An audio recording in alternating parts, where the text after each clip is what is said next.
Hello student, हमारा topic motions हम पढ़ रहे थे।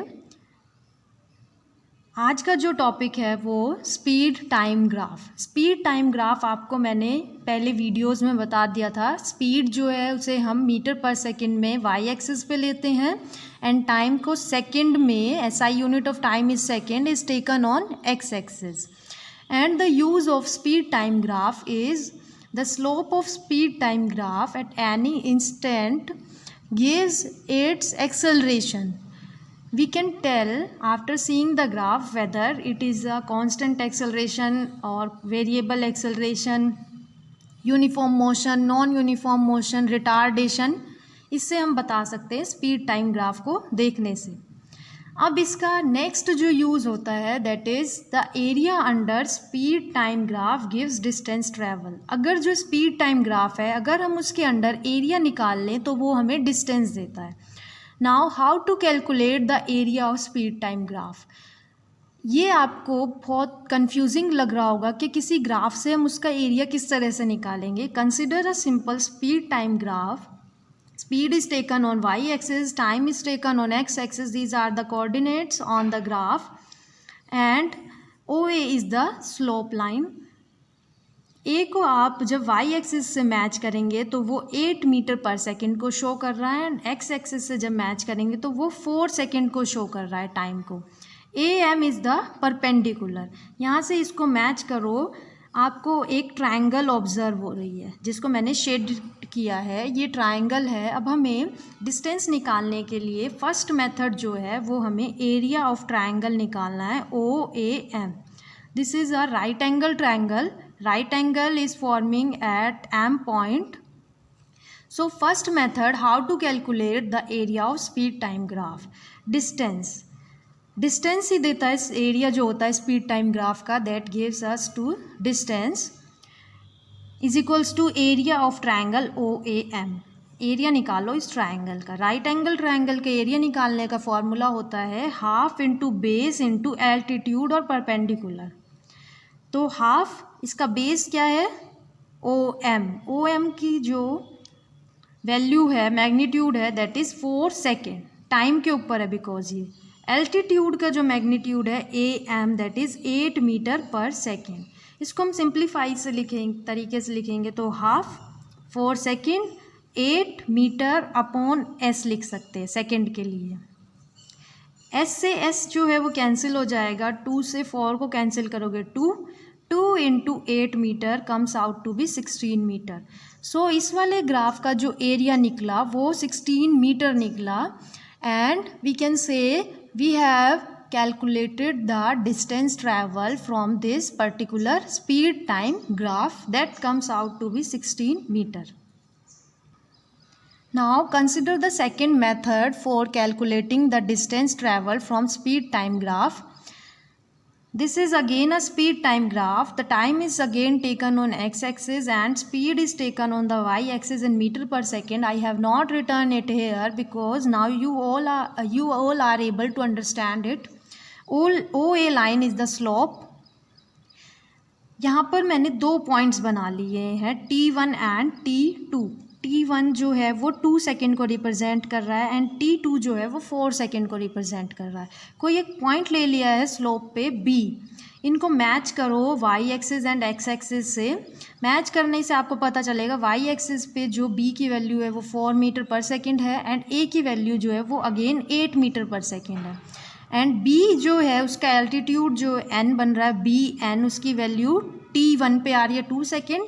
AM जो बन रहा है उसकी वैल्यू 4 पे आ रही है T2 4 सेकेंड।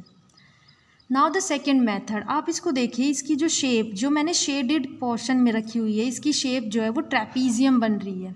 ट्रेपीजियम आपने मैथ्स में पढ़ा है कि पैरेलल लाइंस होती हैं, एक एल्टीट्यूड होता है उसका, तो हमें इसका एरिया निकालना है ट्रेपीजियम का। अगर हम इसका एरिया निकाल लेंगे तो हम डिस्टेंस ट्रैवल कैलकुलेट कर पाएंगे। So T1 is equals to 2 second, T2 is equals to 4 second. This is the second method to calculate the distance travel from speed time graph. Distance is equals to area of trapezium BAMN. BAMN, this is a trapezium, इसका area निकालना है। Area of trapezium निकालने का जो formula होता है that is half into sum of parallel sides and altitude. यहाँ पर पैरेलल साइड्स कौन सी हैं? BN, यहाँ जो पैरेलल साइड्स हैं BN and AN, AM, these are the two parallel sides of a trapezium and NM is acting as an altitude. So half into BN plus AM into NM. Half BN की value क्या है? 4 metre per second. AM की value जो है 8 metre per second and NM 4 minus 2 करोगे तो 2 second. इसको solve करके आएगा 12 metre. This is the second method to calculate the distance travel from a speed time graph. So आज आपको इस वीडियो से पता लग रहा है कि स्पीड टाइम ग्राफ से हम डिस्टेंस ट्रैवल किस तरह से कैलकुलेट कर सकते हैं। Now our next type of graph is velocity time graph. Simply I have drawn 3 types of graph. आप इसको देख के बता भी सकते हैं अगर आपका अभी तक ग्राफ वाला कॉन्सेप्ट जो है वो क्लियर हो गया है। You can easily tell the kind of graph I have drawn here. Velocity is taken on y axis, time is taken on x axis. This is a straight line parallel to the x axis, time axis. It means जो यहाँ पर velocity थी वही चलती जा रही है, time चाहे कितना भी इंक्रीज होता रहे। It means this graph shows the constant velocity. A line parallel to x axis is for constant velocity. Now consider the second velocity time graph. Velocity is taken on y axis, time is taken on x axis, a slope is inclined, a line is inclined, straight line is inclined to the x axis and straight line। अगर आप इसका slope निकालोगे तो perpendicular upon base करोगे। Perpendicular जो होगा आपका velocity, base होगा टाइम, तो वेलोसिटी अपॉन टाइम और rate of change of velocity क्या होता है? एक्सेलरेशन। सो वेलोसिटी टाइम ग्राफ का जो स्लोप है वो हमें एक्सेलरेशन देता है। अगर ये स्ट्रेट लाइन है इट मीन्स कांस्टेंट एक्सेलरेशन। अगर इंस्टेड यहाँ पर कर्व होता तो वो वेरिएबल एक्सेलरेशन का ग्राफ होता है। Now the third graph is the straight line inclined, but यहाँ पर स्टार्टिंग में 0 टाइम इंटरवल पे हाइयर वेलोसिटी है एंड बाद में जो टाइम इंटरवल है उस पर वेलोसिटी डिक्रीज हो रही है। टाइम इंक्रीज हो रहा है, वेलोसिटी डिक्रीज हो रही है। So this graph represent the retardation. अगर ये स्ट्रेट लाइन है इसीलिए constant retardation. A line inclined to x axis shows constant acceleration. ये वाली लाइन इंक्लाइंड है एक्स एक्सिस के, ये कांस्टेंट एक्सेलरेशन को शो कर रही है। And the another use for velocity time graph or VT graph gives its displacement। अगर आपको कोई ग्राफ दिया जाए, इसका डिस्प्लेसमेंट निकालना है वेलोसिटी टाइम ग्राफ का, तो आपको वही मेथड यूज़ करने हैं जो अभी हमने स्पीड टाइम ग्राफ में यूज़ किए थे मेथड्स। एरिया ट्राइंगल बनाओगे, इसका ट्राइंगल इजीली बन सकता है, राइट एंगल ट्राइंगल। ये राइट एंगल ट्राइंगल बना ही हुआ, इसमें शेडेड करके आप बना सकते हैं। एरिया निकाल सकते हैं ट्राइंगल का, half into base into altitude करके। अगर इस तरह का ग्राफ हो देन डिस्प्लेसमेंट पूछा जाए तो आप इसको इस तरह से कोऑर्डिनेट को मैच करके रेक्टेंगुलर का एरिया निकाल सकते हैं जो आपको डिस्प्लेसमेंट देगा। So the use of velocity time graphs, it's tells about the acceleration. Slope of this graph gives acceleration. It tells about whether the velocity is constant or not, or area under velocity time graph gives the displacement. I have drawn to another velocity time graph. अगर ये line straight नहीं है और curved बना रही है it means इसका जो स्लोप है वो हमें एक्सेलरेशन देगा, लेकिन ये स्ट्रेट लाइन नहीं है इट मीन्स जो एक्सेलरेशन है वो कांस्टेंट नहीं है, that is variable acceleration. So this is a velocity time graph for variable acceleration and this is a velocity time graph for variable retardation. Now our next most important topic for this chapter motion is how to calculate the equation of motion for uniformly accelerated motion। Uniformly accelerated motion means आपको समझ आ रहा होगा कि velocity time graph में straight line बनानी है, slope बनाना है जिससे हमें uniform acceleration means constant acceleration वाला। ग्राफिकल मेथड से ग्राफ बना के यूनिफॉर्म एक्सेलरेटेड मोशन का हमें equations of motion find out करनी है। यहाँ पर मैंने वेलोसिटी टाइम ग्राफ बनाया, इसको कंसिडर करो। सबसे पहले velocity is taken in metre per second on Y axis, time is taken in second on X axis, a slope AB, straight line is drawn AB for this graph। अब आपको इसको match करना है y axis से x axis से and इनको symbols दे दें। जो यहाँ पर जो लाइन ख़त्म हो रही है इसको मैच करोगे, यहाँ पर M, ये P पॉइंट, ये एल्टीट्यूड हो गया। अब आप देख रहे हैं यहाँ पर जो मैंने लाइन लगाई है इससे एक ट्राइंगल बन रहा है, राइट एंगल ट्राइंगल ABM। और अगर OABP देखें तो ये एक ट्रेपीजियम बन रहा है। वेलोसिटी टाइम ग्राफ और area under speed time graph हमें डिस्टेंस और डिस्प्लेसमेंट देता है, तो हमें उन्हीं मेथड्स को यूज़ करके यहाँ पर इक्वेशंस ऑफ मोशंस को कैलकुलेट करना है। यहाँ पर मैंने U एंड V क्यों लिखा है? U एंड V के नाम से आपके माइंड में initial velocity and final velocity ही आती हैं। स्टार्टिंग में 0 टाइम इंटरवल पे जब कोई भी ऑब्जेक्ट स्टार्ट हुआ तो उसकी इनिशियल वेलोसिटी हो गई, एंड n जो पॉइंट है यहाँ पर उसने वेलोसिटी ब्रेक जो लगाया है अपने पोजीशन पे, मोशन पे, तो वो उसकी फाइनल वेलोसिटी को शो कर रहा है। ग्राफ को अंडरस्टैंड करना इसके लिए बहुत ज़रूरी है, देन ही इक्वेशन समझ आएंगी। तो graph shows a straight line inclined to x axis. इसमें ग्राफ जो स्ट्रेट लाइन बना रहा है और वो स्ट्रेट लाइन इंक्लाइंड है एक्स एक्सिस के। सो वेलोसिटी टाइम ग्राफ है, स्ट्रेट लाइन है, तो ये यूनिफॉर्मली एक्सेलरेटेड मोशन हो गया। सबसे पहले आप अपनी नोटबुक में ग्राफ बना लो ताकि इजीली अंडरस्टैंड हो जाए आगे की equations. Now let initial velocity of body be u। Initial velocity जो है किसी ऑब्जेक्ट की वो u है एट टाइम t, जब स्टार्टिंग टाइम जो था वो 0 था। And the final velocity of body be v है फाइनल वेलोसिटी किसी ऑब्जेक्ट की at after time interval t। थोड़े टाइम के बाद जो वेलोसिटी फाइनल वेलोसिटी आई वो v है, n रिप्रेजेंट कर रहा है v वेलोसिटी को, a रिप्रेजेंट कर रहा है u वेलोसिटी को। Now the derivation of first equation of motion.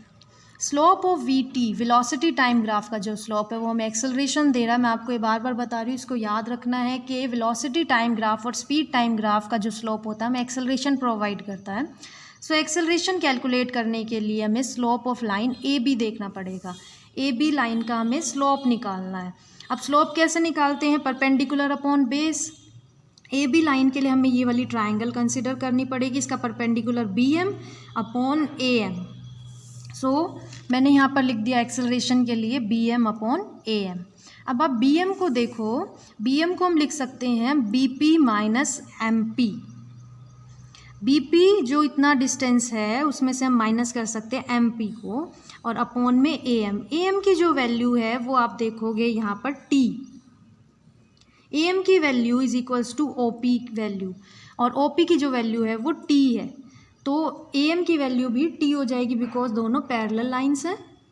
लेकिन अब यहाँ पर देखो कि हमने जो b p minus m p करा है उसकी वैल्यू क्या आएंगी। बी पी जो है यहाँ से यहाँ तक का डिस्टेंस वो वी हो जाएगा, ओ से एन तक का डिस्टेंस पैरेलल लाइन है ये भी, और एम पी का जो डिस्टेंस होगा वो यू हो जाएगा। सो मैंने यहाँ पर लिख दिया है बी पी का डिस्टेंस जो था v, m p minus u, और ए एम के लिए t। आप t को इधर साइड मल्टीप्लाई कर सकते हैं, डिवाइड में मल्टीप्लाई में ले जाएंगे, is equals to a t is equals to v minus you.